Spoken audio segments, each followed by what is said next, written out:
Okay, the next few exercises, we're going to start thinking about support for the lower body here. So one of the problems that many people have, even if they can get in a decent postural position, standing in this position, is that you're very rarely actually in this position for very long. Most people don't stand still for very long, and really what we're trying to work towards is being able to maintain this position while moving around.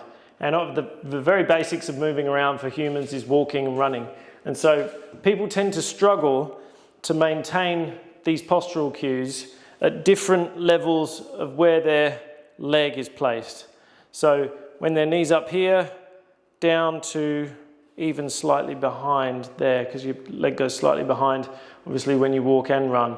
So at some point, if we maintain a really good posture here, at some point in this level, from here down to the bottom, a lot of people lose postural integrity. And so then what happens is that we go, so the lower body's supported very well supported, and if you keep on supporting it well, you have a nice supported gait as your leg comes through this range of motion. And the force of gravity as your foot hits the ground is well supported throughout the musculofacial system. So the musculofacial system and all the connective tissue, they take the force of the impact, they absorb it throughout the whole body if your posture stays in good order as you move. If it doesn't, and you lose the integrity here of the abdominal retraction, shoulders back, somewhere in this region, boom, you lose that support and the leg thuds to the ground. And this is what you see with people with generally, kind of as they get older, they tend to be a bit like this as they move. It's too much thud. And so the first thing that happens to them is that they'll stop doing stuff like running because it's just too much of an impact for them.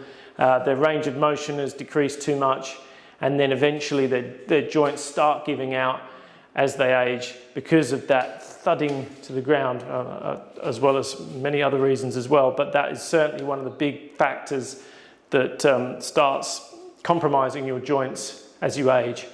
So there's going to be the next series of exercises, the next 3 or 4 exercises are going to be about adjusting here. So the problem is that as your leg goes through this motion, your spine does do subtle adjustments this way and that way. And you even do go into a slight hyperextension of the spine here. So a little bit of an anterior tilt. For instance, if you sprint, that you go into a slight adjustment. But if it's an unsupported sprint, if your body's not in a good position and you sprint, bang, just all that force goes on the lower back here.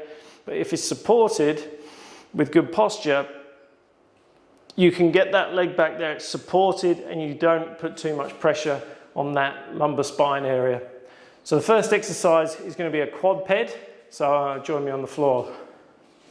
So for this exercise, I'm going to use the stick as a demonstration here. Now, you can do the same as me here if you're good enough with it, but for most people, if your posture's a little off, it's going to be really difficult to put this stick on your back yourself. So you may need a partner with the stick, or you can get the mirror involved as well. You just put the mirror out in front of you on the side just to see how your spine's reacting. So we're going to plonk the stick on my back to show you where we're at here. So I want you to get on kind of all fours here, so on hands and knees.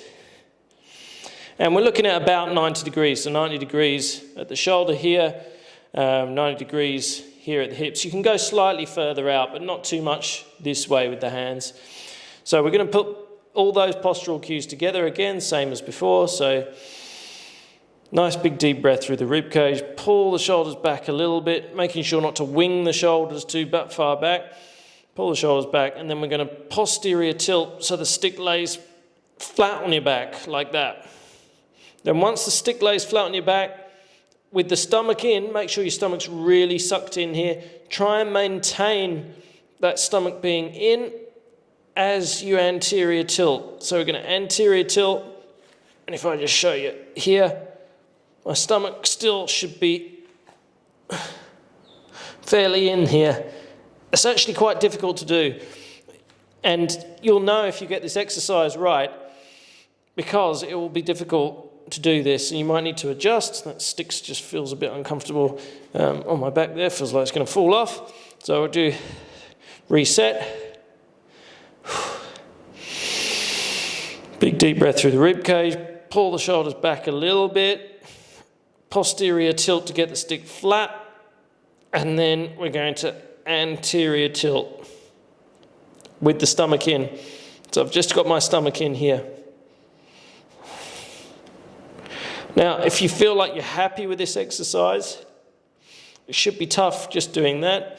But if you want to make it a bit harder, you can add a row with it, like that. As you can see, struggling a little bit here on both sides, and trying to maintain that slight anterior tilt of the spine, or of the pelvis, sorry, and the row at the same time. So ideally here, there should be a little gap between the stick and the back. Let's just have a little break. Now, most people, when they do this exercise to begin with, find that they just don't feel anything, and that's fine. This is one of these exercises that need tinkering. So as soon as you start finding the tension here, particularly in the midsection and particularly through the lats here, you know that you're getting the exercise about right. Because I'll do one more cue here. So big deep breath. So it's important that this rib cage rises, because that starts the pull on the lower body. So on the lower half of the body. So big deep breath, shoulders back, posterior tilt to get the stick flat. Then anterior tilt, so we've got a little bit of a gap between the stick and the back, and that's it. And that's the exercise, just holding it there. And the exercise is to feel difficult in the torso area. So round the back, round the midsection, round the torso. And again, you can add the rows if you want to as well. But that's a quadped. That's going to be one of the trickier exercises to feel what you're doing. But it's a good warm-up and a good way of, particularly with the stick on your back, if you can get someone to put that stick on your back, adjust the angle of your pelvis as you keep the stomach retracted, as you raise the rib cage, that's when you should start feeling that exercise become a little bit more difficult. So give that one a go. Again, you'll probably won't feel that where I say you will to begin with. Requires quite a bit of practice.